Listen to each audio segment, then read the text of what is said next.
कुमुद, तो उंच देखणा मुलगा कोण आहे? Kumud, who is that handsome tall young man? तो हर्षल आहे. मी ओळखते त्याला. तो सीए आहे. त्याला एका सुप्रसिद्ध फर्म मध्ये मोठ्या पगाराची नोकरी आहे. आपल्या सावनीसाठी अगदी योग्य स्थळ आहे. This is Harshal. I know him. He is a chartered accountant who works for a famous firm. He is a perfect match for our Savni. त्याला किती भावंड आहेत? How many siblings does he have? हर्षलला 2 मोठे भाऊ आहेत.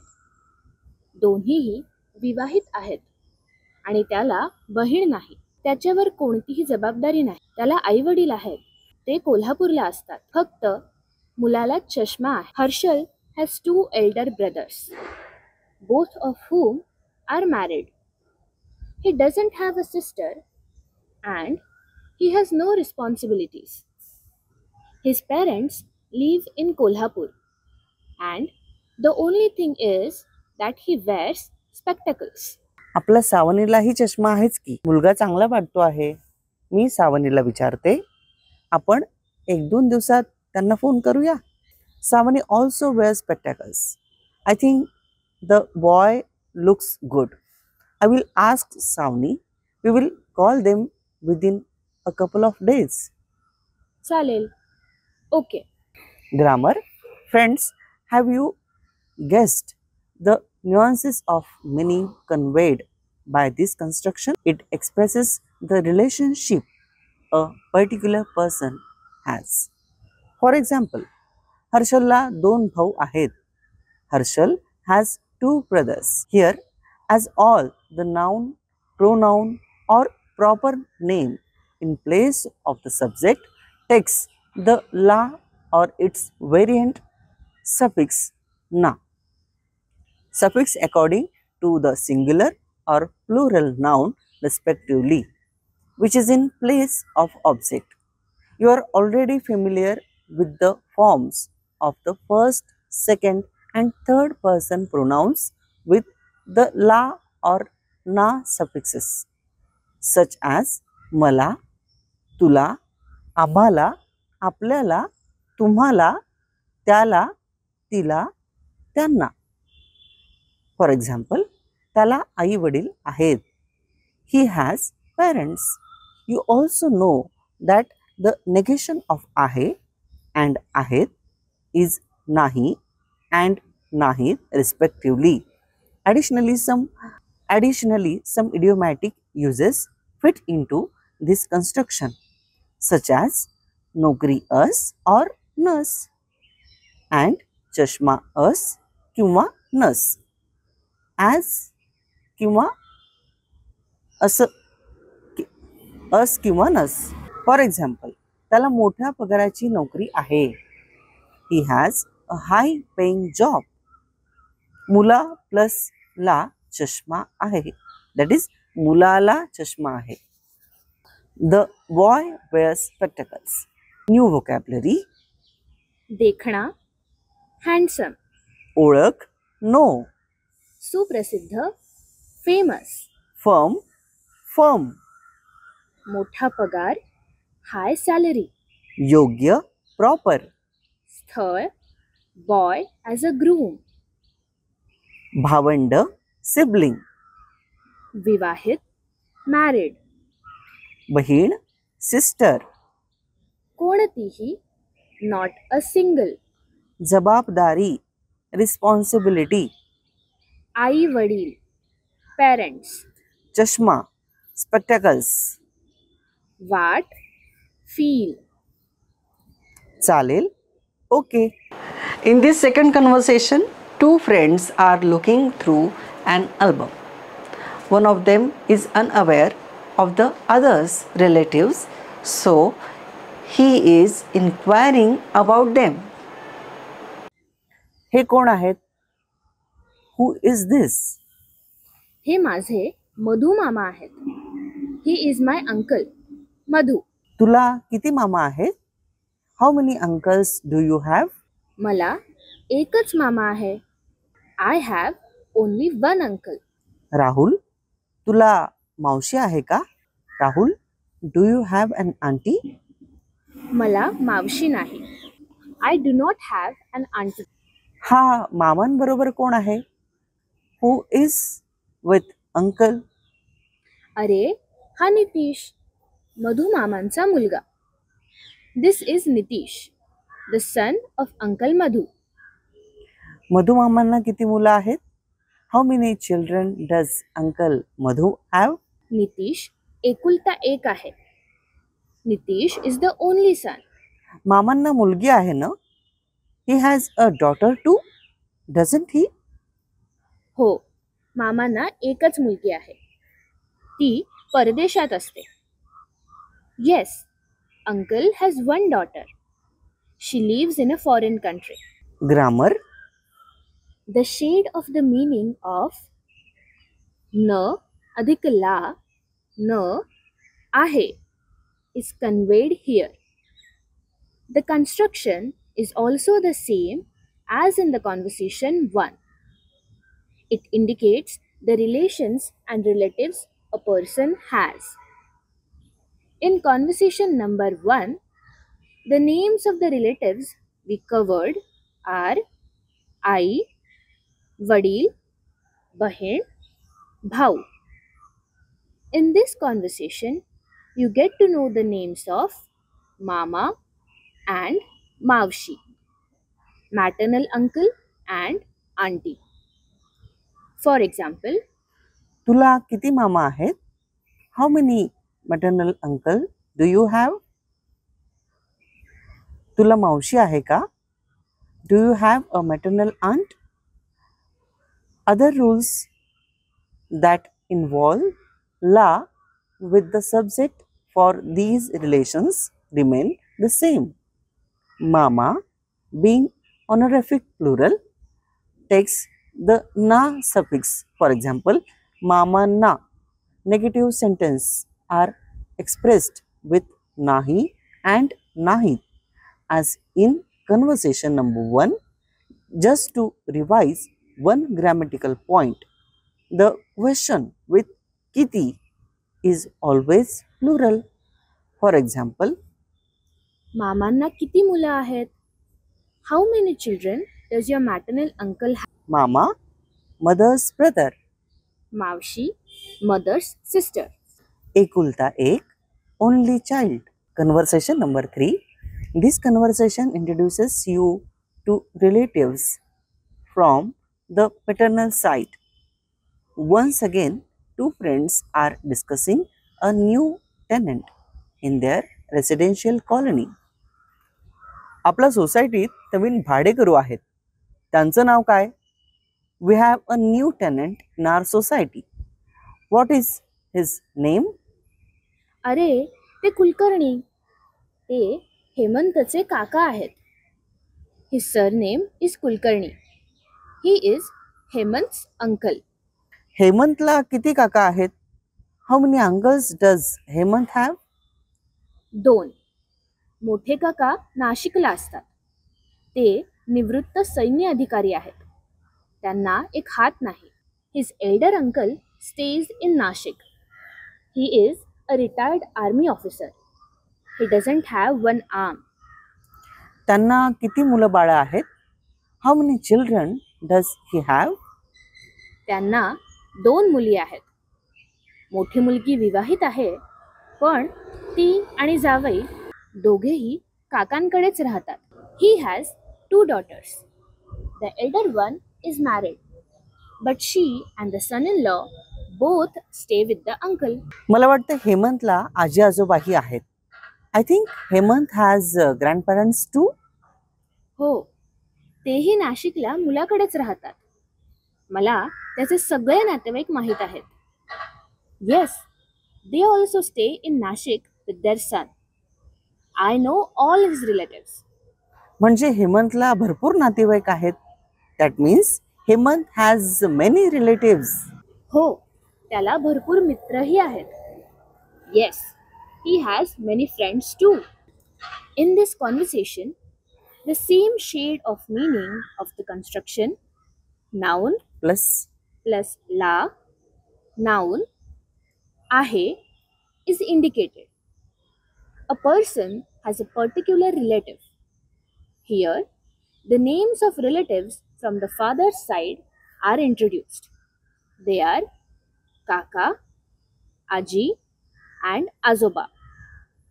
Grandmother and grandfather from the maternal and paternal sides are called Aji and Azoba in Marathi.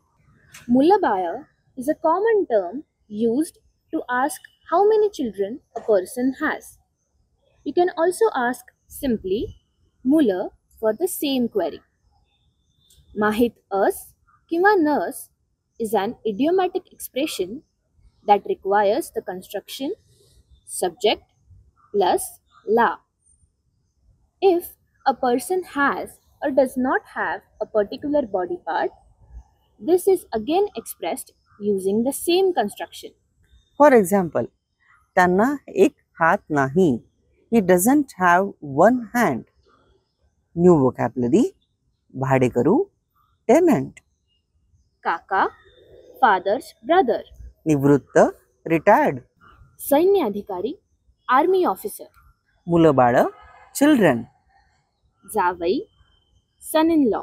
आजी, grandmother. आजोबा, grandfather. कडे, विथ. नातेवाईक, रिलेटिव्ह. माहित अस, नो. मित्र अस, have friend. Passage number 1, 2 and 3. These passages teach you another shade of meaning of the construction noun or pronoun or proper name plus la or na plus noun plus ahe. Let us recognize which shade this is. In the first passage, there is a description of a new building with many corporate offices. ही एक नवी इमारत आहे. इमारतीला 10 मजले आहेत. प्रत्येक मजल्यावर वेगवेगळ्या कंपन्यांची कार्यालये आहेत. सगळ्या कार्यालयांना काचेचे दरवाजे आहेत. प्रत्येक दरवाजाला डिजिटल कुलप आहेत. इमारतीला 4 लिफ्ट आहेत. शिवाय प्रत्येक मजल्यावर कार्यालयांपुढे इमारतीला मोठी गच्चीही आहे. This is a new building. It has 10 floors, each featuring numerous offices from various companies. All the offices have glass doors, each equipped with a digital lock. The building contains 4 elevators. Additionally, every floor boasts a large terrace in front of the offices. This second passage describes a bungalow. Its construction is different from other bungalows and it has been described from the outside. हा उद्योगपती कोठारींचा बंगला आहे. तो इतर बंगल्यांपेक्षा वेगळा दिसतो. ह्या बंगल्याला उंच दगडी कुंपण आहे. बंगल्याच्या मुख्य दरवाजाला काच आहे. मुख्य दरवाजापर्यंत जायला बंगल्याला 15 पायऱ्या आहेत. शिवाय या बंगल्याला भरपूर खिडक्या आहेत. बंगल्याला मोठी गच्ची आहे. गच्चीला कौलारू छत आहे. This bungalow belongs to businessman Kothari and is different from other bungalows. It has a big stone fencing, a glass main door, and 15 staircases to reach it. The bungalow also has many windows, a big terrace, and a tiled roof. This third passage describes a new flat that belongs to Sachin. हा सचिनचा नवा flat आहे. फ्लॅटचा दिवाणखाना प्रशस्त आहे. दिवाणखान्याच्या 3 मोठ्या खिडक्या आहेत. त्यांना जाळ्या आहेत. खिडक्यांना जाड सुरेख पडदे आहेत. दिवाणखान्यात एक वेगळं जुनं घड्याळ आहे. त्या घड्याळाला 3 काटे आहेत. दिवाणखान्यात 2 सोफे आहेत. सोफ्यांना सुंदर कव्हर आहेत. सचिनच्या फ्लॅटचं स्वयंपाकघरही मोठं आहे. स्वयंपाकघराला दार नाही, पण एकच मोठी खिडकी आहे. स्वयंपाकघरात भिंतीवर छोटी छोटी कपाटं आहेत. कपाटांना काचेची दारं आहेत. दारांना पितळेची हँडल्स आहेत. सचिनच्या नातेवाईकांना आणि मित्रांना त्याचा फ्लॅट खूप आवडतो. This is Sachin's new flat. It has a spacious hall with 3 large windows covered with mosquito nets and thick curtains. Additionally, the hall contains an old furnished clock with 3 hands. There are also 2 sofas in the hall, each around with attractive covers. Sachin's kitchen is big. It does not have a door, but it has a large window. The kitchen features metal cupboards on the wall with glass doors and brass handles. Sachin's relatives and friends like his flat very much. Grammar, passage number 1, 2 and 3. In all 3 passages, the same type of information has been given. It is a description of a structure for a building, bungalow and a flat. It is described with the help of the same construction. Noun plus la, noun आहे. N indicates noun, meaning the N in the place of an object is a part of the noun. Repeat, meaning the N in the place of an object is a part of the noun which is in the place of a subject. For example, इमारत plus ला 10 मजले आहेत. That is, इमारतला 10 मजले आहेत. N plus ला, N that is आहेत. The building has 10 floors. An object is a part of the whole subject. Secondly, most of the time the part is inseparable. Repeat. Secondly, most of the time the part of inseparable from the whole. For example, त्या बंगल्याला भरपूर खिडक्या आहेत. The bungalow has many windows. खिडक्या, windows is an inseparable part of the structure of a bungalow. That is, it is a part of that structure's concept. Without that part, the design of that particular structure would be incomplete. Of course, some uses are exceptions to this rule. For example, सोफ्यांना सुंदर covers आहेत. The sofas have beautiful covers. खिडक्यांना जाड पडदे आहेत. The windows have thick curtains. new vocabulary, passage number 1. मजला, floor. काच, glass. दरवाजा, door. digital, digital. Lift, elevator. गच्ची, terrace. Passage 2. पेक्षा, than. वेगळा, different. उंच, high. दगडी, made of stone. कुंपण, fencing. मुख्य, main. पायरी, step. खिडकी, window. छत, roof. कौलारू, tiled roof. Passage 3. Flat, flat.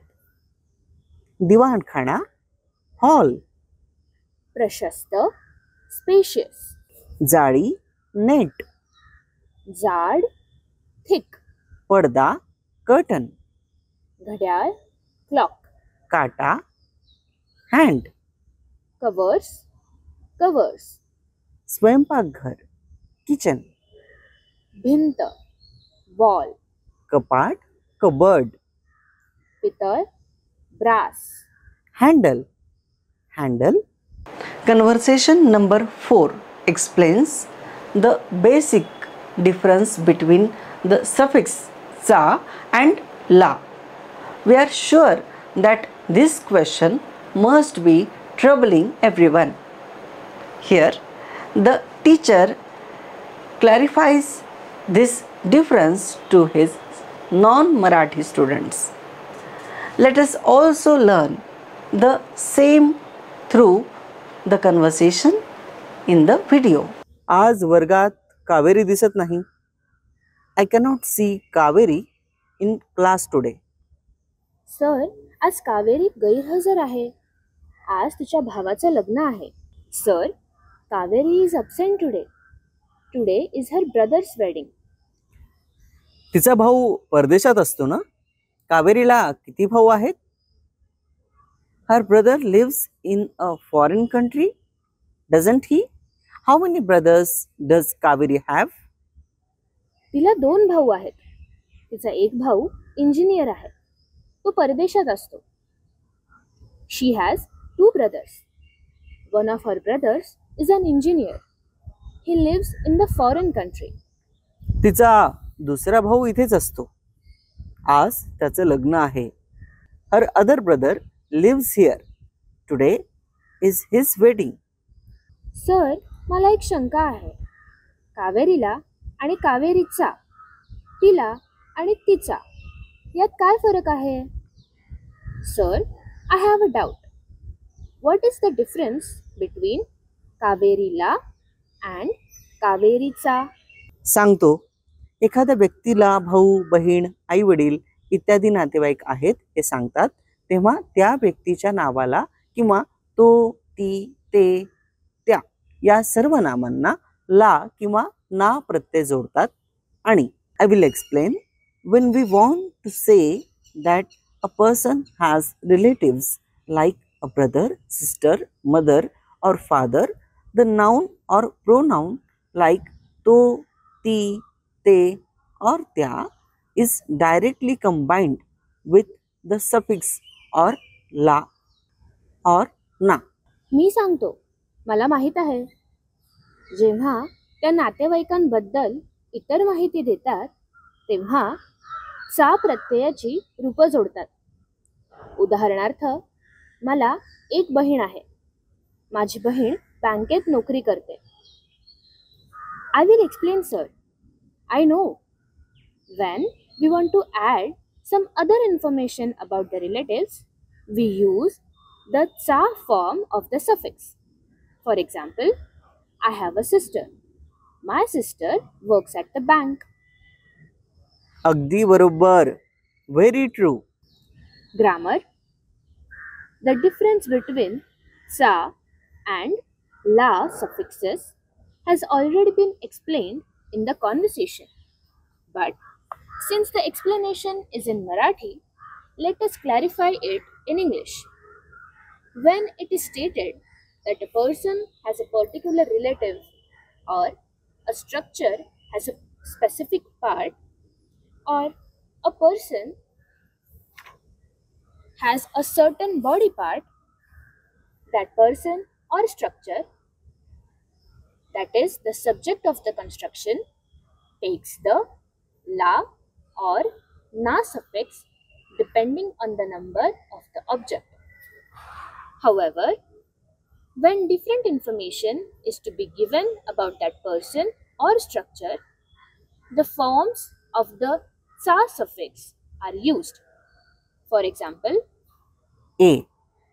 Kaveri plus ला 2 भाऊ आहेत. Kaveri has 2 brothers. कावेरीचा भाऊ परदेशात राहतो. कावेरीज ब्रदर लिव्स अब्रॉड. B. ह्या बंगल्या प्लस ला भरपूर खिडक्या आहेत. दॅट इज या बंगल्याला भरपूर खिडक्या आहेत. This bungalow has many windows. ह्या बंगल्या प्लस च्या खिडक्या मोठ्या आहेत. दॅट इज ह्या बंगल्याच्या खिडक्या मोठ्या आहेत. The windows of this bungalow are large. त्यांना एक हात नाही. He doesn't have one hand. त्यांचा एक हात लहान आहे. One of his hands is small. शंका अस is an idiomatic use that is used with the same construction. New vocabulary: गैरहजर, absent. लग्न, marriage. शंका, us, have a doubt. फरक, difference. सर्वनाम, pronoun. प्रत्यय, suffix. जोड, attach. माहिती, information. रूप, form. Let us start with our script lesson. Today we have cluster lesson number 6. In this lesson we will learn about the cluster of consonants with the letter R. Riya, Surya. Sun. Rva, that is Garva, pride. R as a continuant trill as a first member of the cluster is shown by sign given above headline of the letter following, and it is called as Rafar in Marathi. Words for practice: Surya, Garva, Sarva, Varga, कर्म, कर्ज, वर्तमान, आशीर्वाद, सर्दी, मूर्ती, खुर्ची, पूर्वी, Surf, अर्ज, अर्क. रिय, पुऱ्या, पुरीज. र, ऱ्हास, deterioration. When R comes as a flap before Y and H, it is shown by a curved horizontal line sign. Words for practice: तरहा, करहा, दर्या, ऱ्हास, गोऱ्हा, पुऱ्या, कैऱ्या, कुऱ्हाड, पायऱ्या, तऱ्हेवाईक. प्रकाश, that is light. Chrome, that is order. When R as a final member after the consonants of the first three groups, it is shown by the sign of slanting line which is given below the letter at the left side.